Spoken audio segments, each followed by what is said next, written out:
Un jour, j'étais dans le métro, casque sur les oreilles, capuche sur la tête. Une dame me regarde, elle me reconnaît à peine.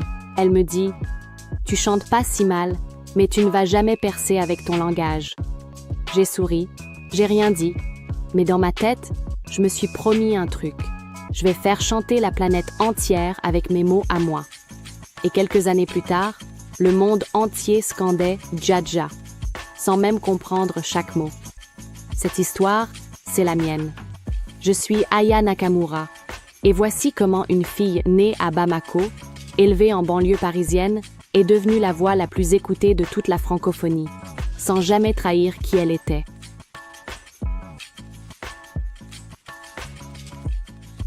Je suis née le 10 mai 1995 à Bamako, au Mali.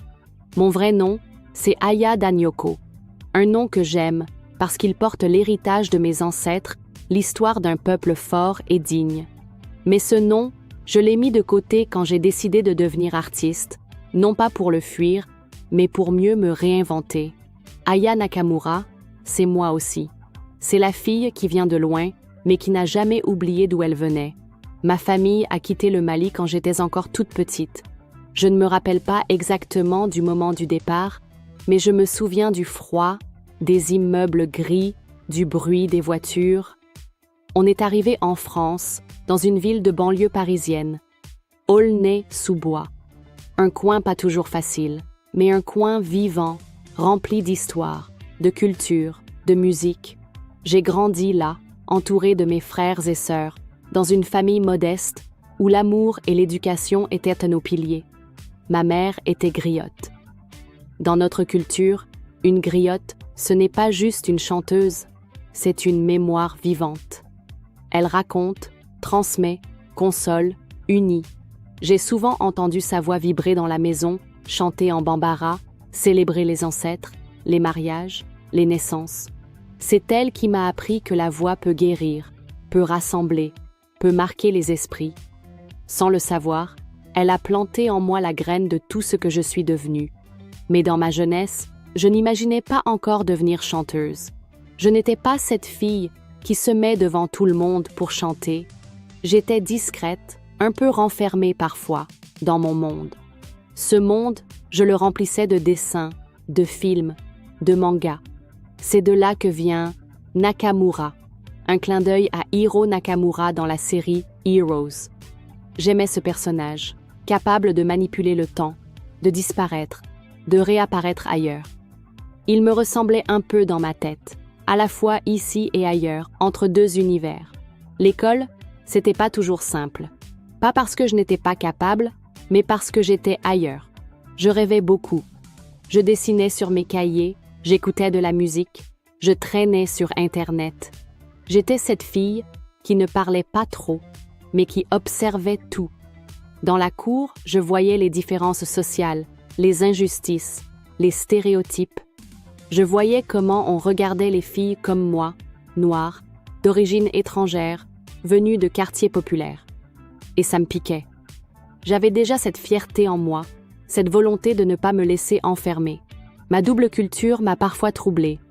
À la maison, on parlait bambara, on mangeait tigé de gué, on dansait sur Salif Keita ou Oumou Sangaré. Dehors, c'était les clashs, les freestyles, le RB, le rap, les sons des années 2000.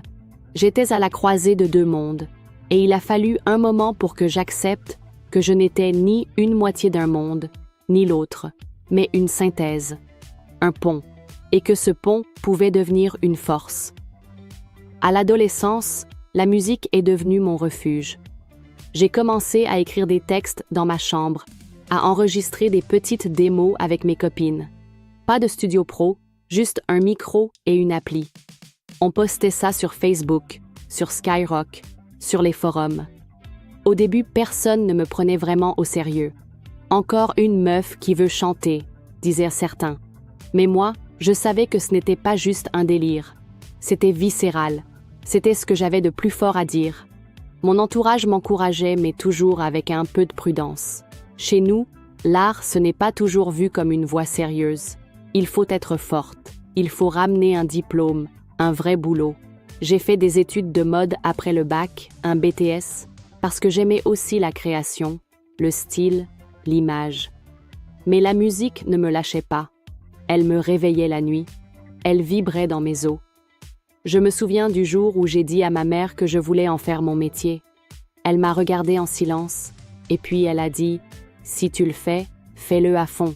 Sinon, ne le fais pas. » C'était clair, et j'ai pris ça comme une bénédiction. Alors j'ai décidé de me lancer, sans producteur, sans label, juste ma voix, mon courage, mes histoires. J'ai choisi le nom Aya Nakamura, un nom qui sonne comme moi, hybride, inattendu, fort. Je ne savais pas encore jusqu'où ça me mènerait. Mais ce jour-là, j'ai compris que j'avais enfin trouvé ma langue, mon style, ma manière de prendre ma place dans le monde. Et que cette place, j'allais la défendre bec et ongle. Quand j'ai décidé de me lancer sérieusement dans la musique, j'étais seule. Pas seule au sens triste du terme, mais seule dans ma vision. Il n'y avait ni maison de disques, ni manager, ni stratégie marketing. Juste une fille, une voix, un téléphone et une envie furieuse de se faire entendre. J'ai commencé à poster des vidéos sur Facebook, vers 2014-2015. À l'époque, c'était encore possible d'avoir un vrai buzz organique. Je faisais des covers, je reprenais des sons afro ou RB avec ma touche. Parfois en français, parfois en bambara, parfois un mélange des deux. Et très vite, des gens ont commencé à réagir. Pas par millions, mais les premiers likes, les premiers partages, ça m'a mis un feu dans le cœur. Je sentais que quelque chose se passait. J'ai aussi compris très vite un truc fondamental. Il faut créer son propre espace.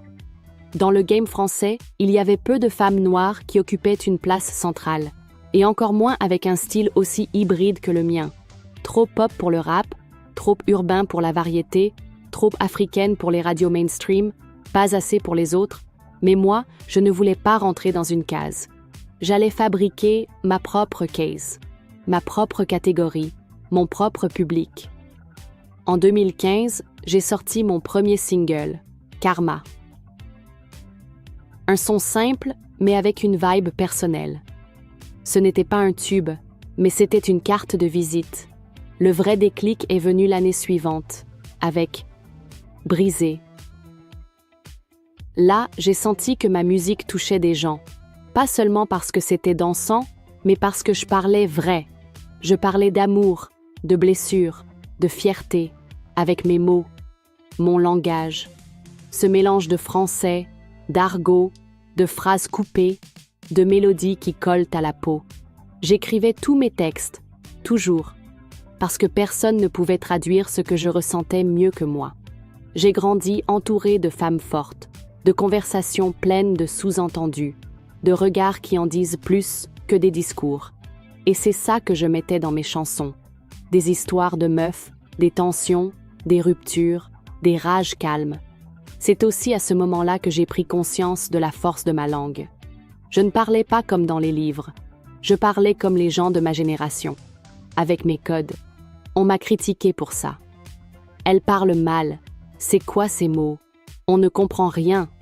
Mais c'est justement ça qui faisait ma différence. Moi, je ne voulais pas être lisse. Je voulais être brute, authentique, sans filtre. Comme une discussion entre copines.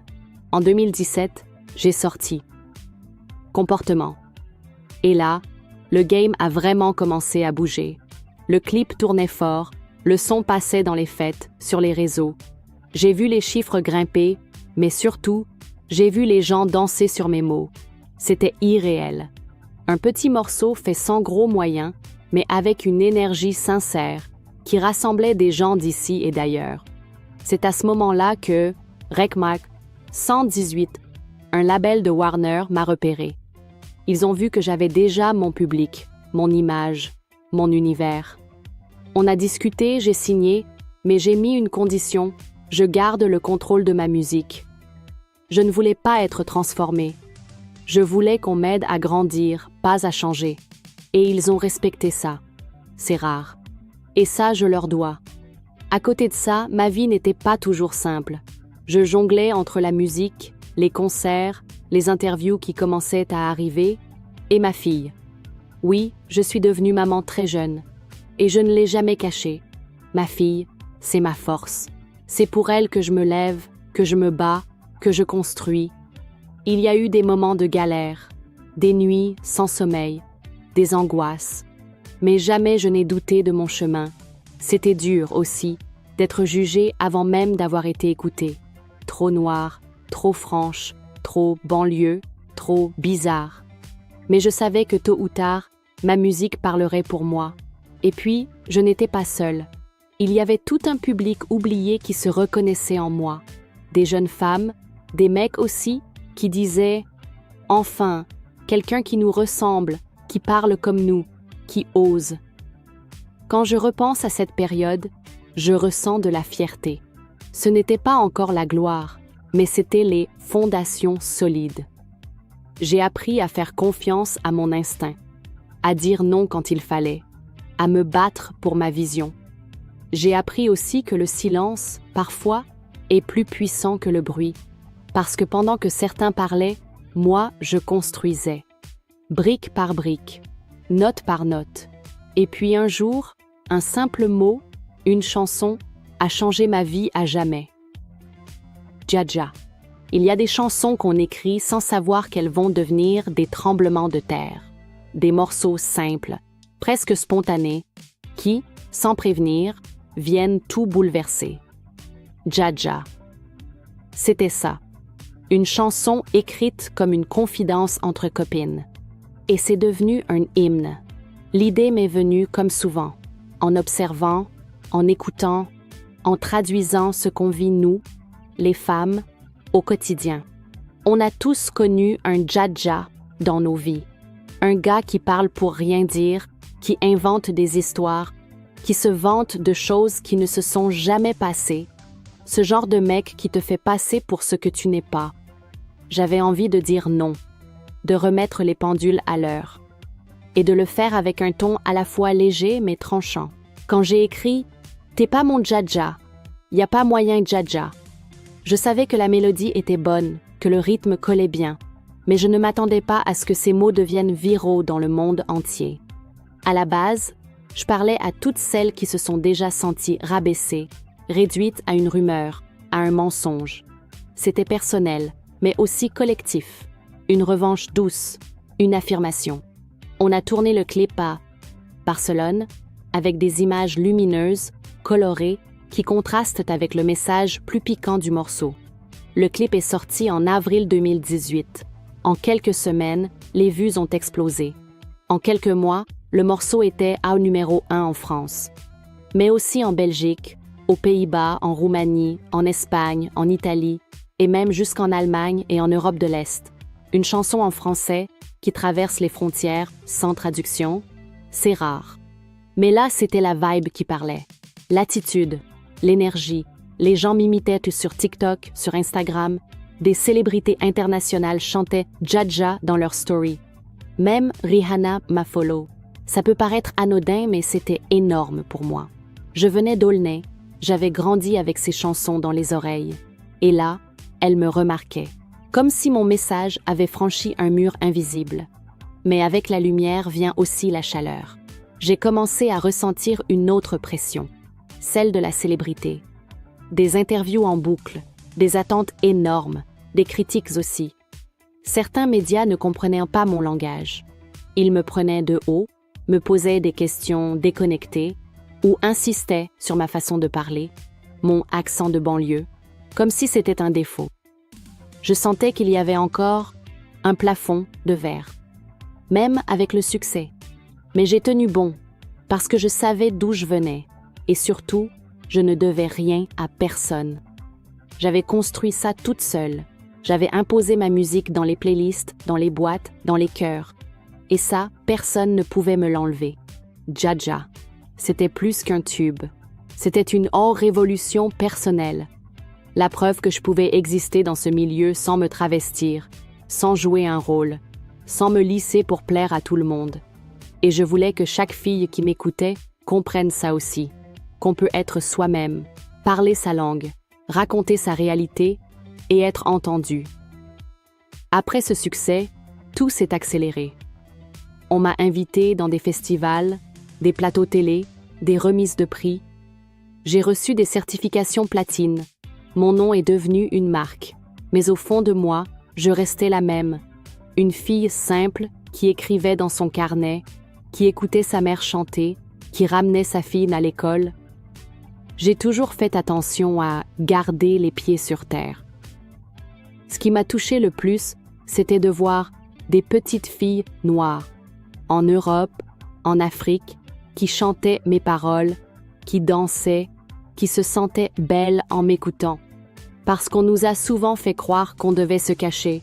Moi, je voulais être cette image qu'on n'avait pas toujours eue à la télé, dans les clips, dans les radios. Mais je ne voulais pas que Dja soit une fin en soi. Je voulais que ce soit le début d'un empire. Alors j'ai travaillé encore plus fort. J'ai enchaîné les morceaux, les collaborations, les idées. Mais je savais qu'une fois qu'on t'a mis au sommet, certains attendent ta chute. Et moi, je ne comptais pas tomber. Je n'étais plus juste Aya Danyoko. J'étais devenue Aya Nakamura, un nom que les gens criaient dans les concerts, que les DJ balançaient dans les clubs, que les enfants chantaient dans les rues. Mais derrière ce nom, il y avait toujours une voix, une histoire, une vérité. Et cette vérité, je comptais bien la faire entendre encore plus fort. Depuis mes débuts, on m'a souvent demandé « Pourquoi tu parles comme ça ? Pourquoi tu t'habilles comme ça ? Pourquoi tu ne fais pas comme les autres ?» Et à chaque fois, j'avais envie de répondre « Parce que je suis moi. » Et parce que dans un monde qui t'impose sans cesse des règles invisibles, casser les codes, c'est survivre. Très vite, j'ai compris que ma force ne serait jamais dans le fait de rentrer dans une case. Il y avait déjà des artistes pour ça. Moi, je voulais inventer ma propre case, voire même casser le moule. Et pour ça, chaque détail comptait. La langue, le style, l'attitude, l'image. Rien n'a jamais été laissé au hasard. Même si beaucoup ont cru que tout était naturel, spontané, moi je savais que c'était réfléchi, inspiré de ce que je vivais, de ce que je ressentais et de ce que je voulais affirmer. La première chose qu'on a voulu me faire changer, c'est ma façon de parler. Je mélange le français, le bambara, l'argot, parfois même des expressions inventées. Mais pour moi, c'est mon vrai langage. Celui de mon quartier, de ma génération, de mon vécu. Et il dérangeait. On disait que ce n'était pas français, pas compréhensible. Mais pourtant, tout le monde chantait « Y a pas moyen Dja » sans savoir ce que ça voulait dire au mot près. Parce qu'en vrai, l'émotion, l'intention, la mélodie parlent plus fort que la grammaire. Je n'ai jamais voulu être académique. Je voulais être vrai. Mon parler, c'est un langage de résistance, un cri d'indépendance. C'est ce mélange-là qui crée l'identité Aya Nakamura. Urbaine, africaine, féminine, libre. Et j'en suis fière. Ensuite, il y avait mon style vestimentaire. Dès le début, j'ai su que l'image serait un terrain de jeu, mais aussi un terrain de lutte. En tant que femme noire dans la pop urbaine, chaque choix de tenue devenait politique. Trop sexy, on me jugeait. Pas assez, on me trouvait fade. Trop maquillée, vulgaire, pas maquillée, négligée. À un moment, j'ai dit « Stop ». Je m'habille comme je veux. Pour moi, la féminité n'est pas une faiblesse. Elle est une arme, une affirmation, un scandale nécessaire. Dans un monde qui nous a trop souvent demandé de nous effacer. J'ai toujours aimé les couleurs, les formes, les coiffures qui claquent. Parfois perruques, parfois naturelles, parfois sobres, parfois flamboyantes. Parce que je ne suis pas un personnage figé. Je suis une femme en mouvement, avec mes humeurs, mes envies, mes saisons. Certains médias ne savaient pas où me placer. Pas assez blanche pour la pop classique. Pas assez rap pour le rap game. Pas assez docile pour la variété. Et pourtant, j'étais là. Et mes chiffres parlaient pour moi. Des millions de vues, des centaines de millions d'écoutes. Une fanbase fidèle, engagée, passionnée. J'étais la contradiction vivante de tous leurs clichés. Et il y avait aussi mon indépendance. Je refusais de me faire formater. Je disais non à des collaborations, à des interviews, à des stratégies marketing trop calculées. J'écoutais mon instinct. Et parfois, ça ne plaisait pas. Mais j'étais prête à prendre les coups. Parce que ce que je construisais, c'était plus qu'une carrière. C'était un espace de liberté pour moi et pour d'autres. Mon deuxième album, Nakamura, sorti en novembre 2018, a confirmé tout ça. C'était un succès fou, certifié disque de platine, puis diamant en France. Les morceaux comme Copine, Pookie, La Dot sont devenus viraux. Mais plus encore, ils parlaient aux gens. Ils parlaient des relations toxiques, des doutes, des jeux d'amour, de pouvoir, de confiance. Et tout ça, avec ma plume, mon ton, mon style. J'ai souvent été accusée de faire de la musique pour les filles. Et j'ai toujours répondu « oui ». Et alors? Les filles aussi ont le droit d'avoir des sons puissants, drôles, énervés, tristes, légers. Les filles aussi ont des vies complexes à raconter. Moi, je chante pour elles, pour nous, pour qu'on se sente forte, libre, belle, même quand on doute. Et puis, soyons clairs. Ce que je fais, ce n'est pas de la musique légère. C'est de la musique profonde qui fait danser. Ce n'est pas parce qu'on utilise l'humour, l'ironie, la vibe, qu'on est superficiel. C'est juste un autre langage, un autre rapport au monde. Et si certains ne comprennent pas, tant pis, ou tant mieux. Moi, je suis là pour ceux qui m'écoutent avec le cœur. Avec Nakamura, j'ai compris que j'étais plus qu'une chanteuse. J'étais devenue un symbole, même sans le vouloir. Un modèle pour des jeunes qui, comme moi, ne se retrouvaient nulle part. J'ai reçu des messages du Brésil, du Sénégal, du Canada, de la Guadeloupe, d'Allemagne, des filles qui me disaient « Grâce à toi, je me sens forte ». Et ça, c'est plus précieux que tous les trophées. Casser les codes, ce n'est pas un choix artistique. C'est une nécessité. Parce que les codes sont faits pour nous exclure. Alors j'ai décidé de les réécrire, un refrain après l'autre. Et je n'avais pas encore fini de faire du bruit. Quand tu commences à avoir du succès, tu te rends compte très vite que la lumière attire les projecteurs, mais aussi les ombres. Après Jaja, après Copine, après Pookie, j'aurais pu me contenter de savourer. Mais non, très vite, les critiques ont plu plus fort que la pluie. Et souvent, pas pour ma musique, pour tout le reste. On m'a jugé sur ma façon de parler, encore et encore. Aya Nakamura ne sait pas s'exprimer. Elle parle mal. Elle ne fait pas d'efforts. J'écoutais ça et je riais, parce que ces gens-là ne comprenaient rien à ce que je représentais. Ils ne voyaient pas que ce qu'ils critiquaient, c'était la voix de toute une génération, de quartiers populaires, de filles noires, de double culture, qui depuis longtemps n'avaient pas eu d'espace dans les médias. Je suis devenue une cible facile, parce que je suis femme, parce que je suis noire, parce que je suis directe, et parce que je ne joue pas à la gentille fille. Les gens n'aiment pas quand une femme parle fort, refuse de s'excuser pour ce qu'elle est, refuse de baisser la tête. Moi, je suis comme ça. Je n'ai jamais cherché à plaire à tout le monde. Je cherche à être alignée avec moi-même. Les polémiques sont venues de partout. Des remarques sur mes looks, sur mes attitudes, sur mes choix artistiques. Certains m'accusaient même d'être arrogante.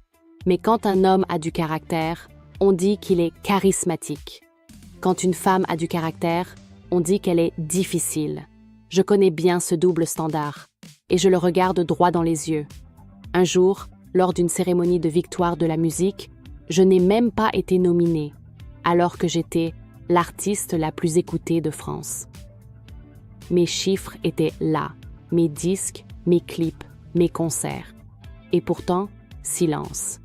C'était comme si on refusait encore de me considérer comme une artiste légitime. Comme si ma musique n'était pas assez noble. J'ai ressenti de la colère, mais surtout de la lucidité. Le système culturel français a longtemps mis les artistes comme moi à la marge. Surtout quand on est une femme issue de l'immigration, qui dérange, qui parle fort, qui ne demande pas la permission. J'ai compris que je ne devais rien attendre de ce système. Mon public, lui, ne m'a jamais lâché. Et c'est ça qui m'a toujours porté. Mon public, il est sincère. Il n'attend pas que les médias lui disent quoi aimer. Il écoute, il ressent, il partage. C'est lui qui fait les hits, pas les plateaux télé. C'est lui qui me met en tendance, qui chante mes paroles dans les stades, qui me défend quand je suis attaquée. Les réseaux sociaux ont été un terrain glissant, parfois cruel.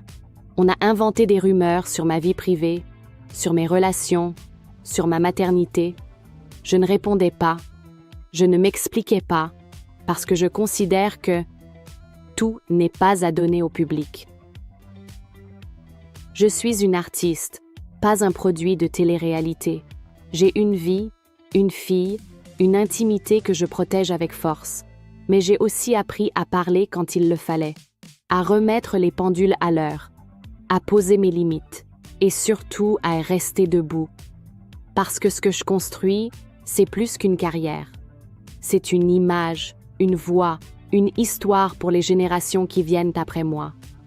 On m'a aussi reproché d'être trop internationale, comme si c'était une trahison. J'ai chanté avec un Maluma, Davido, Major Lazer. J'ai été remixée par Stormzy. J'ai tourné en Europe, en Afrique, au Canada. Certains disaient que je fuyais la France, mais non. Je m'élargissais. Je suis née au Mali, j'ai grandi en France, j'appartiens au monde. Et je veux que ma musique circule librement, comme moi. Et malgré toutes les critiques, je n'ai jamais arrêté de créer. J'ai continué à sortir des projets forts. En 2020, mon album Aya est arrivé en pleine pandémie. C'était un défi, mais l'album a cartonné.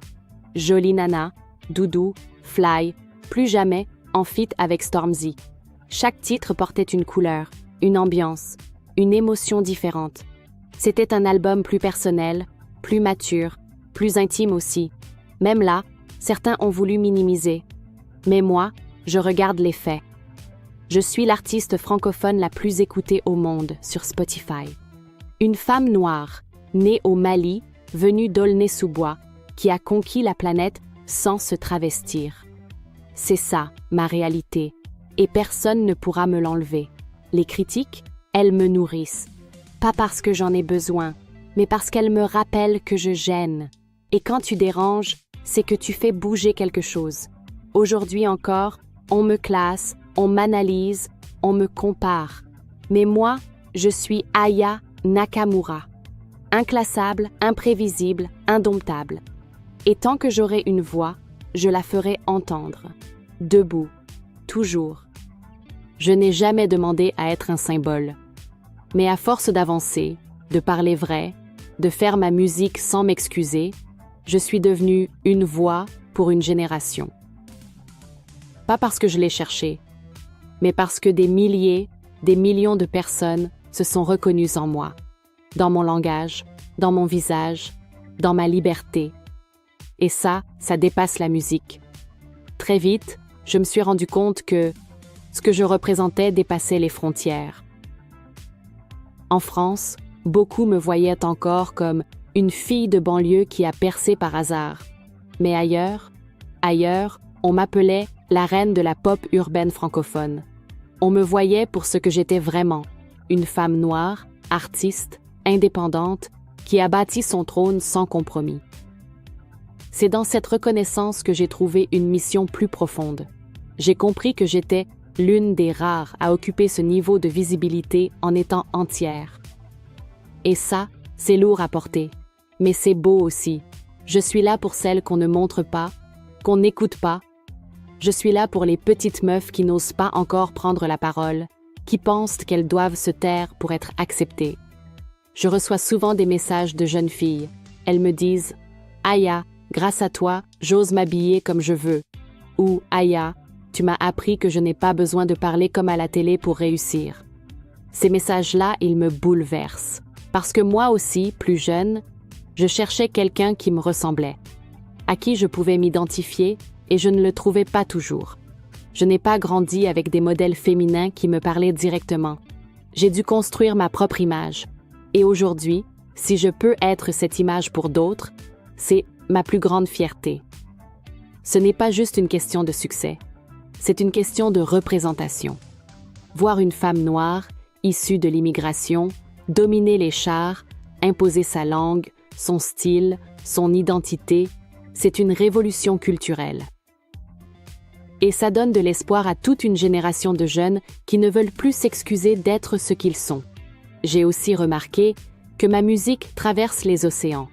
En Afrique, on m'appelle la sœur du bled, la princesse mandingue. En Europe de l'Est, en Allemagne, en Italie, des gens chantent mes paroles sans parler un mot de français. Même en Corée, au Brésil, aux États-Unis, j'ai vu mes sons tourner sur TikTok. Et pourtant, je chante en français. Avec des mots inventés, des expressions de chez moi. Et ça fonctionne. Preuve que l'authenticité touche plus que les calculs marketing.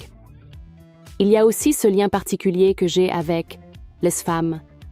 Ce n'est pas juste que je parle d'amour ou de rupture, c'est la manière dont je le fais.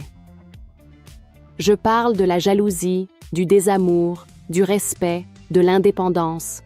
Je raconte ce qu'on vit, ce qu'on pense, ce qu'on ne dit pas toujours à haute voix. Et ça résonne. Quand je dis « Jolie nana cherche joli DJO », je parle de cette meuf moderne qui veut aimer mais qui ne veut pas souffrir. Quand je dis « C'est quoi ton problème ?» je parle à toutes celles à qui on a manqué de respect et qui choisissent la dignité plutôt que la dépendance. Mes chansons sont des conversations, des déclarations, des prises de position. Et les femmes les chantent comme des mantras. Je n'ai jamais cherché à plaire à tout le monde, mais je sais que j'inspire beaucoup de monde. Pas seulement pour la musique, pour l'attitude, pour la posture, pour le message. Et je le prends avec sérieux. Pas pour me censurer, mais pour continuer à ouvrir des chemins. Parce que je ne suis pas seule. Il y a toute une génération qui arrive. Des jeunes artistes, des filles comme moi, des mecs aussi, qui veulent casser les murs, faire bouger les lignes. Et s'ils peuvent marcher plus facilement, c'est aussi parce que j'ai forcé certaines portes. Et je continuerai à le faire. Ce qui me rend le plus fier, ce n'est pas seulement d'avoir des disques de diamants ou de remplir des salles. C'est de voir que j'ai laissé une trace, une marque, un style. On parle aujourd'hui de faire du Aya Nakamura, comme un genre à part. Et ça, c'est énorme. Je suis là pour durer, pas juste pour faire danser un été. Je veux qu'on dise un jour, Aya, c'était la voix d'une époque, et je suis prête à continuer ce chemin, avec ma musique, avec mes silences, avec mes prises de parole, avec mes failles aussi. Parce qu'au fond, c'est ça qui me rend forte. Je ne suis pas un produit. Je suis une femme vraie, qui chante sa vie et celle des autres. Et tant qu'il y aura des gens pour m'écouter, je continuerai à leur parler. Après le succès de mon album Aya, je savais que l'étape suivante ne serait pas juste de faire plus, mais de faire plus, loin. La France, je l'avais conquise. L'Europe aussi commençait à bien me connaître. Mais moi, je visais plus haut. Je visais le monde. Et pas juste pour la gloire, pour prouver qu'une fille comme moi, issue d'Aulnay, née à Bamako, pouvait faire vibrer les foules de Tokyo à Los Angeles, en restant fidèle à elle-même. Tout a commencé par les tournées européennes. D'abord des salles moyennes, puis des zéniths, des arènes, des festivals gigantesques. J'ai vu mes chansons chantées par des milliers de personnes, des visages de toutes couleurs, des accents différents, mais une seule énergie. J'avais créé un langage universel, même en restant en français. Et ça, c'était fort. Puis j'ai décidé de frapper plus fort. En 2021, j'ai annoncé une tournée internationale. Allemagne, Espagne, Italie, Belgique, Pays-Bas, puis Montréal, Londres, Dubaï. À chaque date, je sentais que l'attente était réelle. On m'attendait. Pas juste comme une chanteuse de passage, mais comme une nouvelle voix dans la pop mondiale. Ce qui m'a marqué, c'est que même sans radio américaine, même sans grosse campagne marketing, ma musique circulait. Grâce à nos Internet, les réseaux, les playlists, les gens me découvraient par eux-mêmes. Et ils accrochaient. parce que la vibe ne ment pas. Le rythme, l'attitude, l'image, tout ça franchissait les frontières sans visa. J'ai aussi reçu de plus en plus de propositions de collaboration internationale. Certains, je les ai refusés parce que je ne veux pas me diluer. Je veux que chaque featuring ait du sens. En 2022, j'ai travaillé avec Aya Star, SDMR, Mike Towers et même des producteurs qui bossent avec des stars comme Doja Cat ou Bad Bunny. Mais j'ai toujours gardé la main. Je dirige ma musique. Je choisis mes visuels. Je dis oui ou non.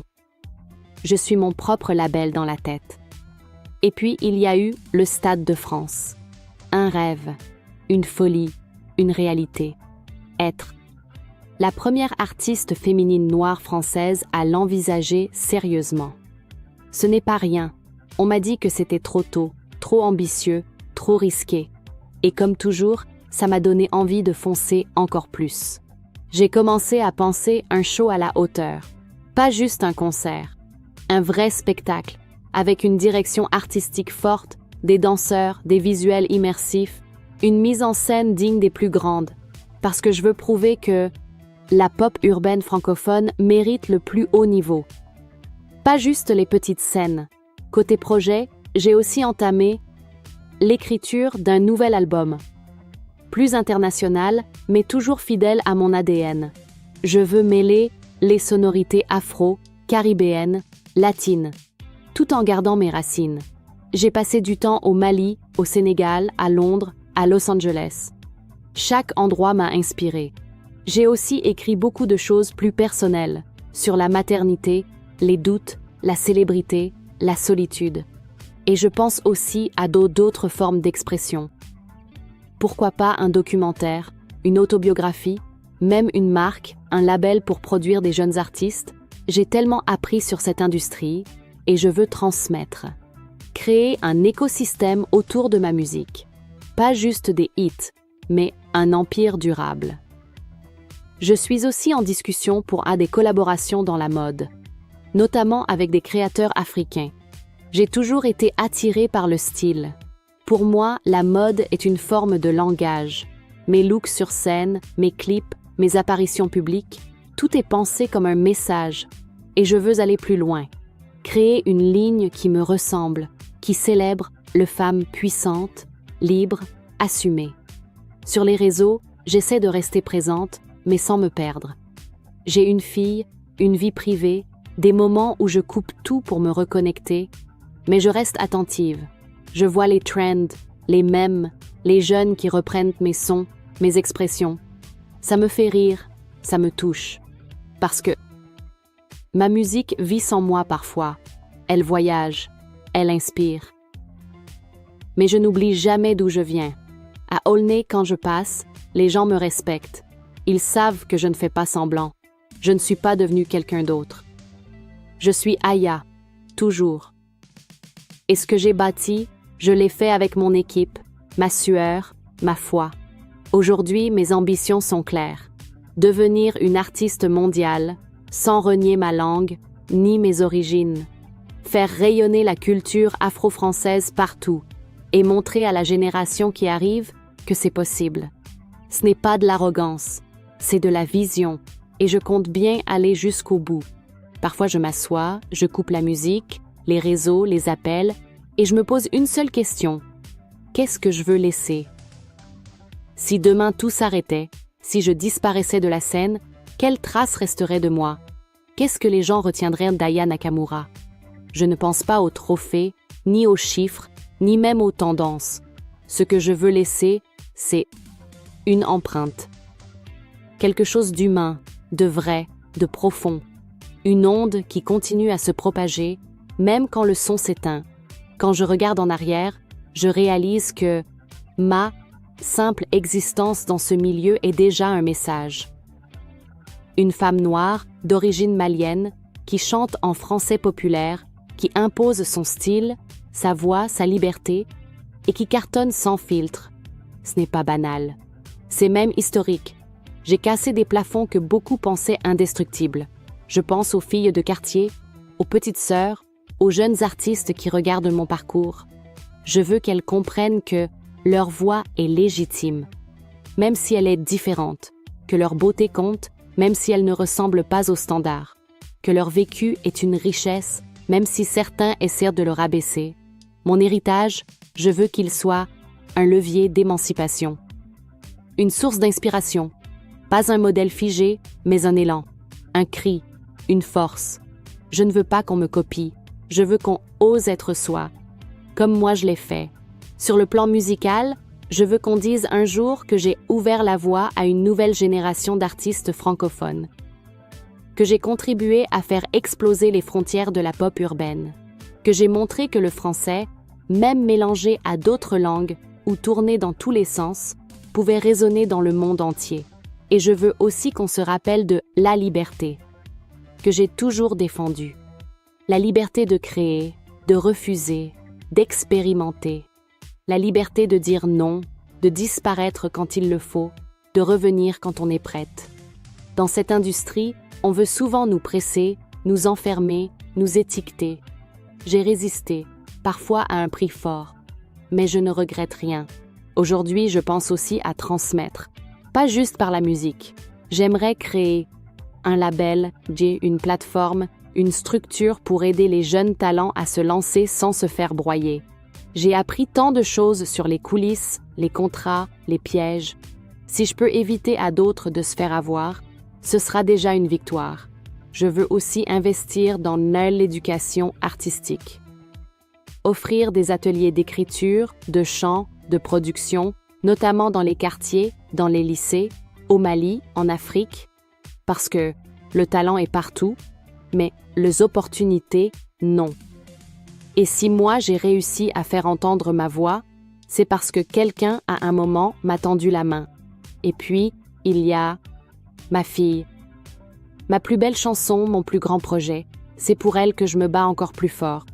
Je veux qu'elle grandisse dans un monde où elle n'aura pas à se justifier, à s'excuser d'exister, d'être différente. Je veux qu'elle sache que sa mère n'a jamais plié, que sa mère a osé. Je veux qu'elle entende mes chansons et qu'elle comprenne qu'elle ne parle pas que d'amour ou de rupture. Elle parle de courage, de respect, de dignité, de puissance. Elle raconte l'histoire d'une génération qui s'est relevée, qui a pris sa place, qui a mis des paillettes dans le béton. Alors oui, je veux continuer. Continuer à chanter, à explorer, à me réinventer, mais aussi à me retirer quand il le faut, pour respirer, pour vivre, pour grandir, parce que mon héritage, ce n'est pas seulement ce que je laisse au monde, c'est aussi ce que je construis pour moi à l'intérieur. J'ai encore des projets, un prochain album, peut-être un film, une série, un livre, tout est possible, parce que j'ai compris que je ne suis pas que la meuf de Dja. Je suis une artiste complète, une autrice, une entrepreneuse, une femme. Et le plus beau dans tout ça, c'est que je ne suis pas arrivée à la fin. Je suis juste au milieu du chemin. Si tu es resté jusqu'ici, c'est que mon histoire t'a parlé. Merci du fond du cœur pour ton temps, ton attention, ton écoute. Derrière chaque chanson, chaque mot, chaque combat, il y a une femme vraie. Et si mon parcours peut inspirer ne serait-ce qu'une personne à croire en elle, alors tout ça en valait la peine. Si tu veux continuer à découvrir les histoires puissantes de celles et ceux qui ont marqué l'Afrique et le monde, abonne-toi à la chaîne Histoire et Patrimoine africain. Ensemble, on fait vivre nos voix, nos luttes, nos victoires. À très vite.